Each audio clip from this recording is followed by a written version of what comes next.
This is for you, May, on your journey home. My name is Christy Keogh. I was born in 1954.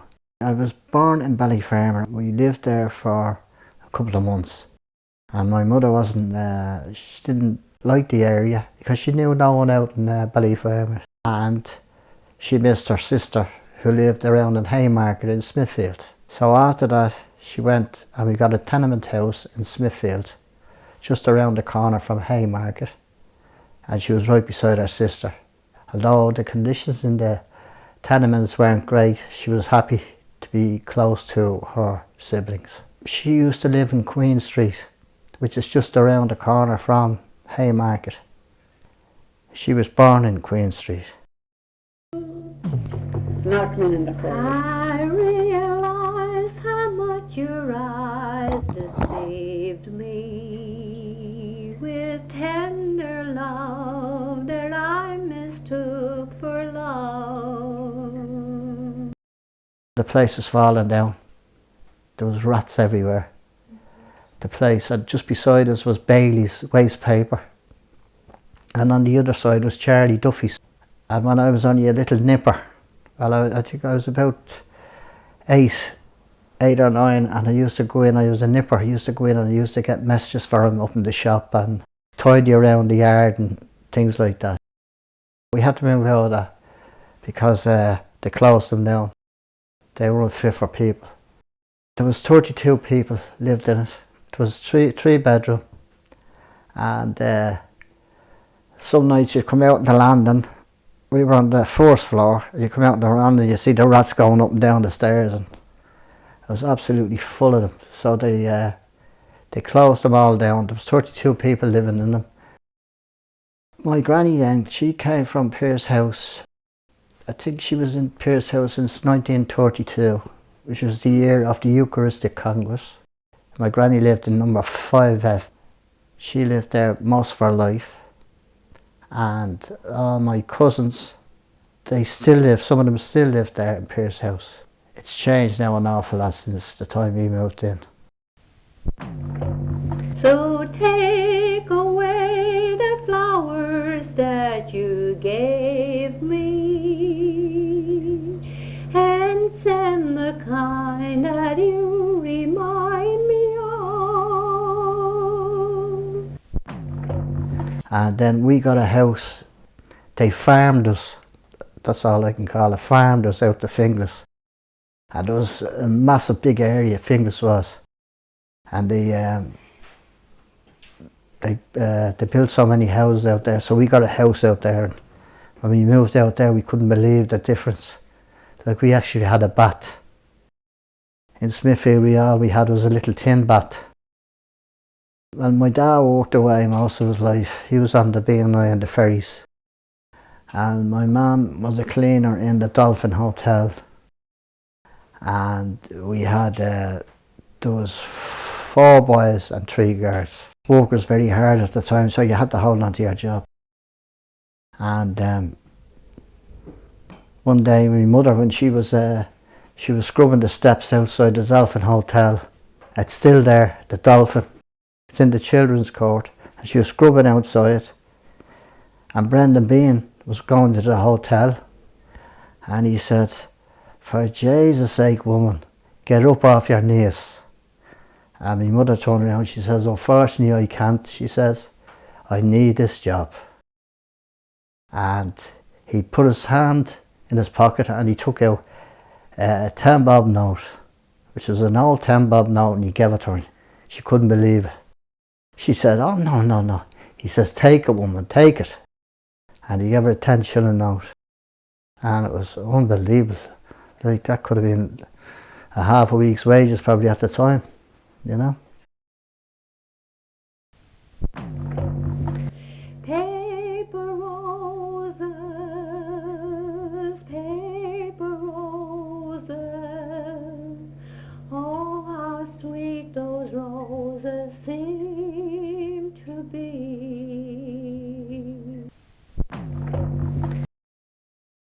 So when we moved out to Finglas, there were so many families moved out from all the inner city and Benburg Street and places like that. What happened was there was no room in the schools in Finglas, so I used to have to get a bus up at the Church of Annunciation in Finglas, and I used to have to jump on the bus and pay a penny for a ticket to go into East Wall. So there was plenty of room in the schools in East Wall. So I had to go every day on the bus into East Wall and back. Eventually then, when I finished my time, I was 13, and I finished my time in St. Joseph's in East Wall. And then I moved out to the technical school in Finglas. And I was in the tech there for probably till I was 16. Oh, well, I was always doing a bit of work. I worked as a lounge boy in the Midland Hotel in Dominic Street.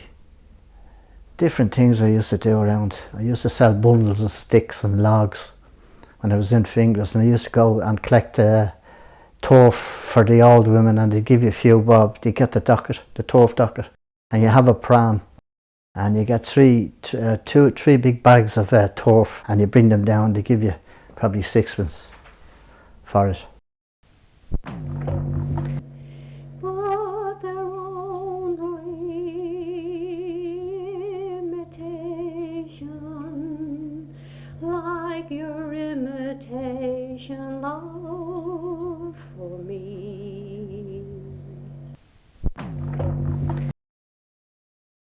And then after that, then I went to work down in the docks, and that's the only job I ever had all my life. The reason why I worked there was my father worked for the B&I, and my uncle on the B&I boats, and then Margaret's dad worked on the docks himself. So then there was jobs came up, so I applied for jobs and I got them. And I was only 17 and a half, and I should have been 18. Well, first of all, I worked in the gear stores. I worked in the stores, just delivering stuff to the ships and all sorts of stuff. And then after that, then I went into the maintenance department, working on all the cranes and carry-cons and hoisters and fork trucks. And then after that, I was a few years doing that, and then after that then I went in driving cranes, like carry-cons for containers and loading lorries and trucks and tug masters, and that was really most of my life there. The only job I ever had, I was 35 years there. Someone would say it's a long time to be idle.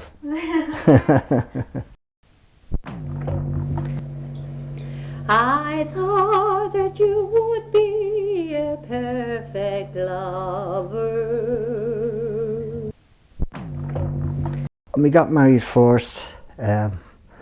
We got married in 1975, and after that we bought our first house in Clonshock in Coolock, and we had a mortgage on the house at the time. I was 21 and your nana was 20, and they wouldn't let your nana go on the mortgage because she was only 20. She had to be 21.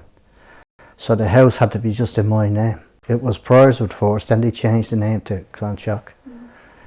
And then after that, then I was involved in all the football teams out there, and I played football out there for them. But I enjoyed it, I really did. I liked the area and all, and they were great people. We were there for 17 years. You seem so full of sweetness at the start. When we moved out to Swords years ago, it was only like a little village. Now it's all built up now. We moved here in 1990, and there was all fields all around, everywhere, and our houses were just built in a field, and there wasn't anything around. There was only a few little small cottages around on the Drineham Road, and we're here now since 1990. So this August will be 35 years here. Well, I suppose this place here now where I am, because all the girls and all were growing up here, and your mum and Donna and Gillian were growing up here, so I suppose this is the place, and my last place. Like there, as I say, you've toilets and bathrooms in this house and there, and you had only a tin bath in Smithfield. And people at the time as well, very, very poor. People were hungry. Like, it's not like that here anymore, you know. Yeah. People are, terrible times, terrible. I hope they never come back. I don't think they will. But they're only imitation, like your imitation love for me.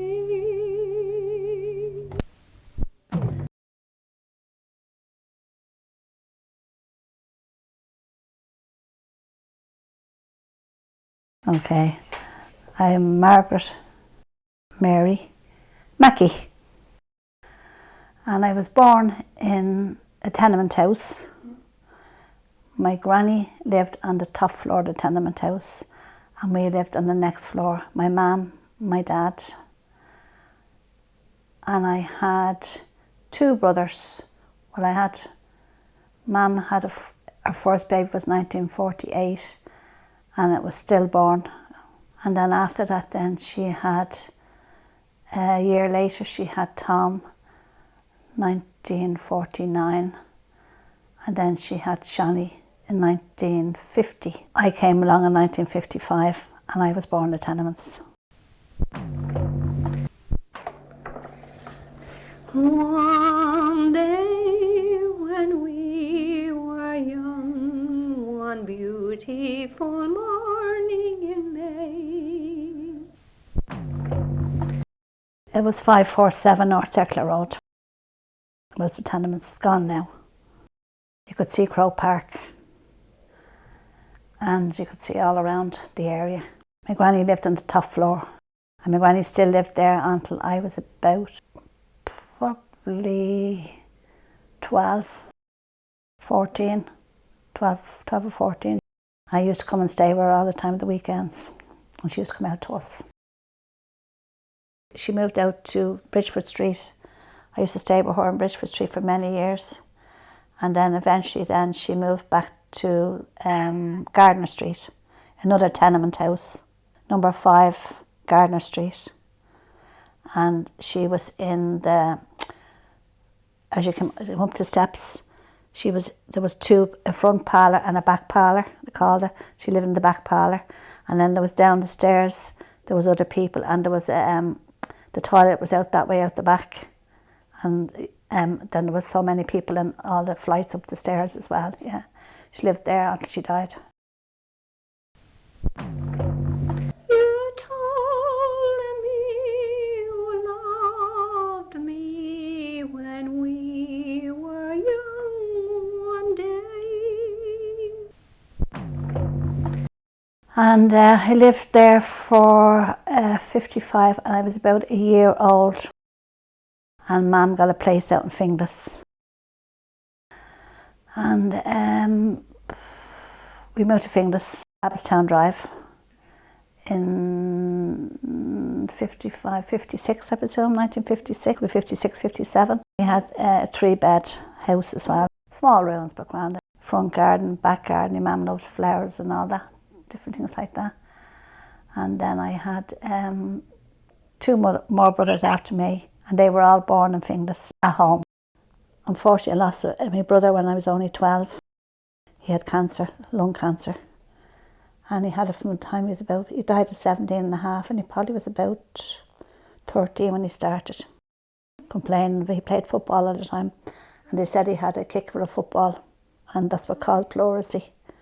And he went to heal the rail. It turned out that he had lung cancer. And he passed away when he was 17 and a half. Sweet songs of spring were sung, and music was never so gay. And then I went to secondary school. I hated Irish. I know you love it. It turned out that there was the Spanish nuns in the village, in Finglas village. And a lovely Sister Pilar was her name. Mum went down and asked, and we got a school there. You didn't dress up in a school uniform. You had like a smock. And yeah, it was lovely, it was great. I did all different things. And I did typing and shorthand. So I was there until I was just 16. That's where I met your granddad in 1960. Shawnee died 4th December 1967. And I met your granddad on the December of 68, or November 68. He came into a sailor work. We had a sailor work in the Spanish nuns, and it was a hall, and he came in and he came around just with his friend, and that's how we met. I got a job I was 16, and I got a job in the Bon Secours Hospital, and then I moved I got a job in telecommunications in probably 1972, maybe 71, 72. And then I stayed there, and before I got married then. And I stayed for about another 4 years after that. And then I had Carol, your mum, 1979. And then in 1983, I had Don and Jane, the twins. And that was it. And I left work then forever, and I just looked after us all. Remember you loved me when we were young one day. We got married in September 75, and we moved into the house on November 75. And we had nothing in at the time. Mum bought us 2 chairs, and Auntie Frances bought us a table and chairs and a few bits and pieces. We lived there for 15 years. Granddad said 17 years. 15 years, and like that, it was getting rough as well in the area, and there's loads of stuff going on. And so we said, here. Now, I didn't want to leave, I have to say. Your granddad was saying, no, we have to leave. I said, I didn't want to leave because I had great neighbours, I had great friends. Anne only lived down the road from me, but she'd already moved to Finglas at that time. But we moved forward, we moved out to Swords, we moved the other way. But it was grand, yeah. So I made loads of friends here eventually. It took me a long time to settle in. Granddad was working 7 days a week. I had all the kids and working and doing bits and pieces and bringing them to school and back from school. And I remember one time being in Swords Village, and I was crying my eyes out. I think I was about 6 months a year, and I said, what am I doing here? Why did I ever leave Clonshock? But eventually I settled in. I made lovely friends and neighbours, and I love it. When we were young one day.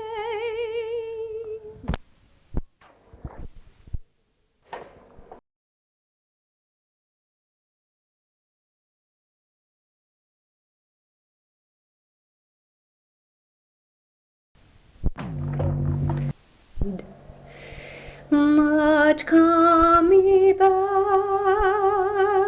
when summer's in the meadow, when all the valley's hushed and white with snow.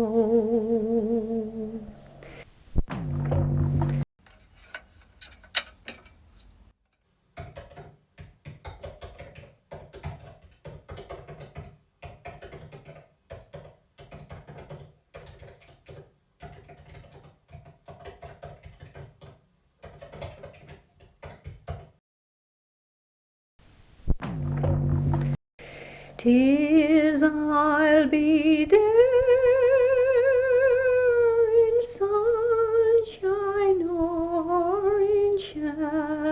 shadow. Oh, Danny boy, I love you so.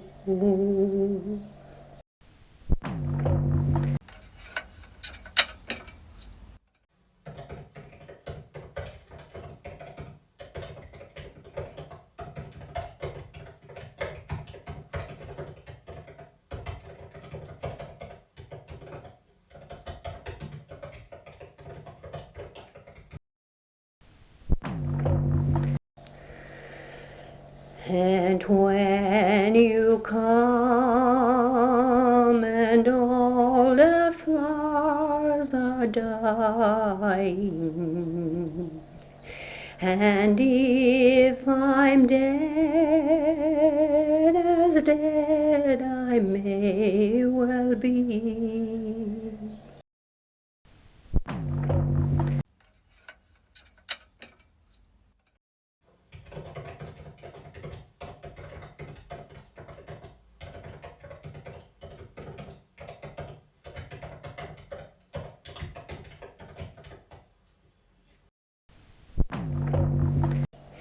you'll come and find the place where I am lying,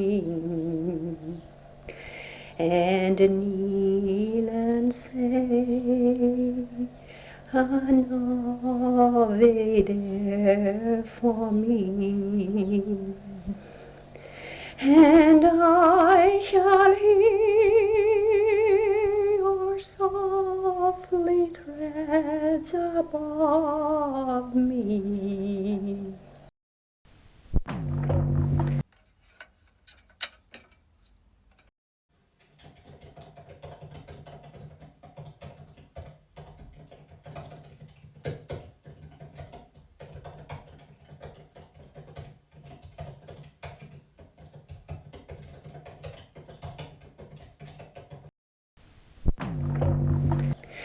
Around my grave shall warmer, sweeter be. Your knees shall bend and tell me that you love me.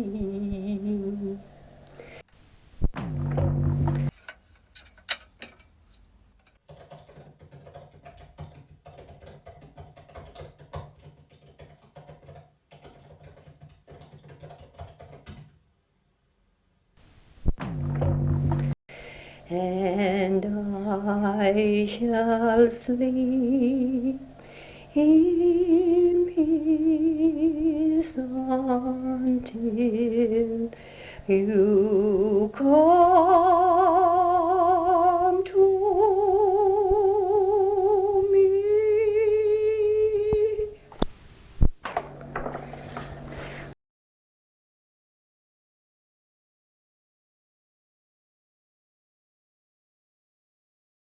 God bless you, man, a safe journey home. The things that we did.